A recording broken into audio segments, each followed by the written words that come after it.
Good morning, all the learners of e-learning class by Chanakya College of Education. Today, we will discuss about National Curriculum Framework or NCF 2005. As you know that NCF or National Curriculum Framework 2005 is a valuable document in the history of Indian education. It was developed by NCERT with the objective of linking learning with life experiences by going beyond textbooks. And the need of this National Curriculum Framework 2005 was realized because of these points. First is the rigid school system.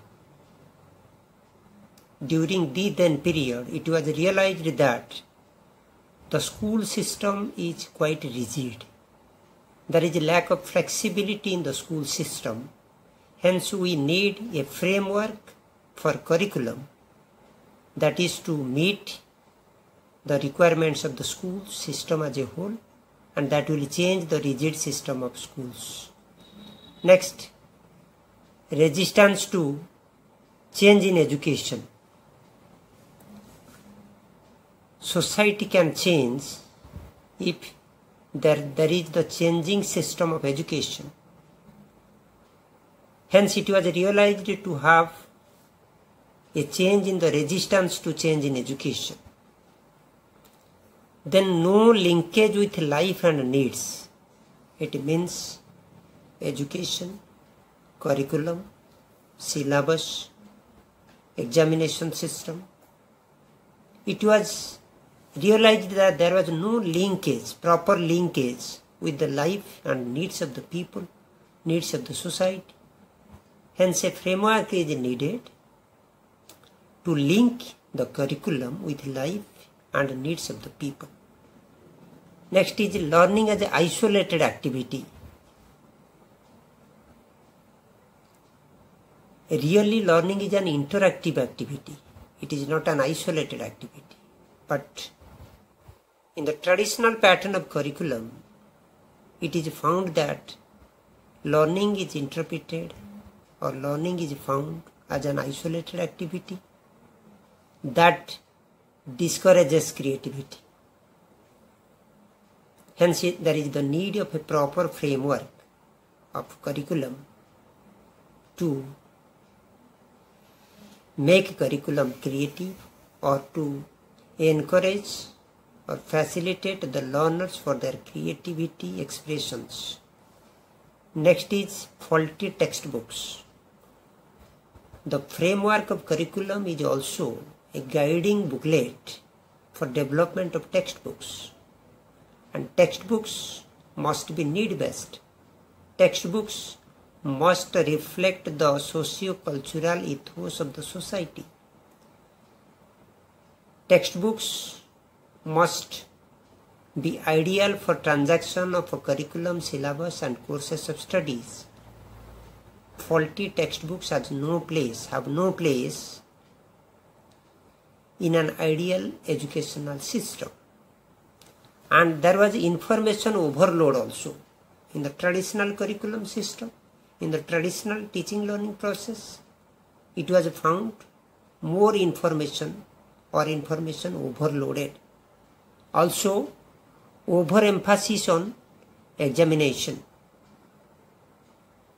oriented education, certification and examination, and that makes learning joyless learning.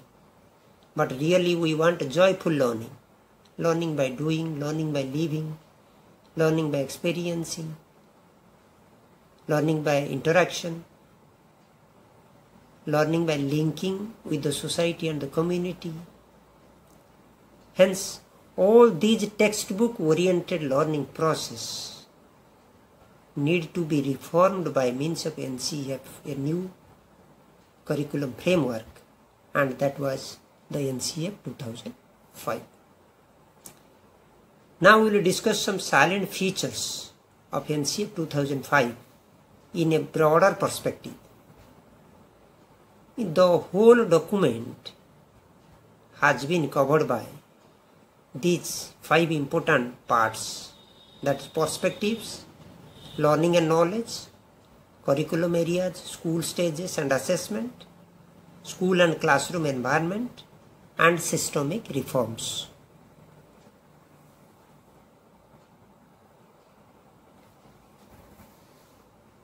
Perspectives is nothing. It is the guiding principles for curriculum development, and it provides the guidelines for collecting knowledge to life outside the school and shifting learning from rote memory to experience-centered learning, making curriculum enrichment going beyond the textbooks, making examinations flexible and based on reasoning and creativity, or we may say nurturing, caring, identity. All these are the perspective aspects of National Curriculum Framework. Then we will discuss the learning and knowledge. Learning and knowledge, there is a close link, and this aspect highlights focus on child as an active learner. Every child is an active learner, and he or she participates actively in the teaching learning process. Hence, resources, curriculum facilities, methodology, all the educational and learning efforts are meant for making the learner active and the active participation of the learners in the teaching learning process, for which there is the need of developing an enabling and non-threatening environment, congenial environment, proper environment, comfortable environment, learning environment, natural environment. Environment means particularly the school environment, the teaching learning environment. And as we know that there is a difference, despite the differences, there is the need of active participation of all the learners, the exceptional learners, girls, minority children, children with special needs, children of learning disabilities. All categories of learners are to be taken into account in the teaching learning process, and that must be well addressed in the curriculum. Learning beyond textbooks. Beyond textbooks means textbook is not the sole source of learning. Rather, we have to go beyond the textbooks, beyond the 4 walls of the classroom, to reach the actual learning world, that is the society and the community, the experience, to make learning interactive process. Learning is an interaction among the learners, among the teachers and learners, among the learners and the community, among teachers, learners and the community. And this needs the approach from lesson plan to learning plan. Lesson plan based on traditional pattern of learning does not meet the needs of the modern society. Hence, we have to think about the learning plan. Learning plan that is dynamic, modern approach to learning and planning the lesson. In the NCEF 2005, some of the major curriculum areas also being discussed, highlighted. And the important areas are language, mathematics, science, social sciences, art education, health and physical education, education for peace, habitat, and learning, craft-centered education. All these aspects have been highlighted, and the concern is how to make the curriculum of all these important aspects learner-centered, activity-centered, and life-centered. There are some guidelines or guiding principles for framing the curriculum of all these aspects or subjects. And all these subjects are especially of school education, and making school education learner-centered means to have an interactive access of all these aspects. Then school and classroom environment. National Curriculum Framework also helps in nurturing an enabling environment, linking the learning environment with parents and community, then going beyond the textbook environment, then having diversity of resources, including textbooks, workbooks, tools and techniques, libraries, laboratories, media, ICT interventions, then plurality of materials, a variety of materials to be used, use of audio-visual materials, then teachers' autonomy and professional independence. As a teacher is a facilitator of learning, and teacher is for all-round development of the learners, hence there is the need of his own autonomy. And also the NCF 2005 highlighted the systemic reforms. There is the need of reforming the system if we want to change the curriculum or nature of curriculum or nature of education. And the most important thing is academic planning and quality monitoring of all these aspects, particularly planning, implementation of curriculum or transaction of curriculum in classrooms. Reforming teacher education as well. Teacher education, because teachers are the architect of the teaching learning process. So there is the need of reforming teacher education curriculum if we want to change the curriculum of school education. Then focus on reasoning and creativity, or preparing the teacher and making the teacher as a facilitator.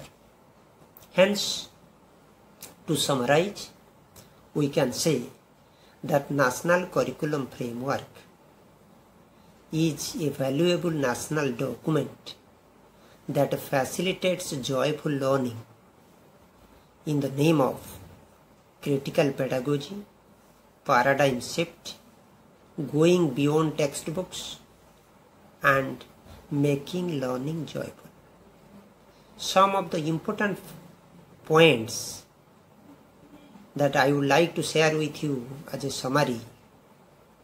What are the needs and concerns or the focus of National Curriculum Framework 2005? The points are curriculum related to life and experience. It means linking curriculum to life and experience. Then learning beyond the textbooks or going beyond the textbooks. Nurturing an enabling environment or creating an ideal environment of learning. The need-based curriculum, making the curriculum need-based. Next is paradigm shift.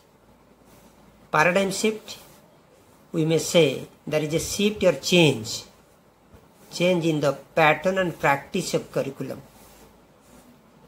Then focus on critical pedagogy. Critical pedagogy, which considers learners as creators, knowledge creators, and learning is by means of creating knowledge by learners. Then sensitivity to gender, caste and class also. Other aspects, nurturing aesthetic sensibility and creation of values, linking education with community, encouraging flexibility and nurturing creativity, learning and ICT relationship, then use of interactive methodology, and also implementation of systemic reforms either by governments or by the educational system as a whole. And with this, I think all these points will help you at least to understand the concept and focus of National Curriculum Framework 2005, particularly in Indian context. Thanks.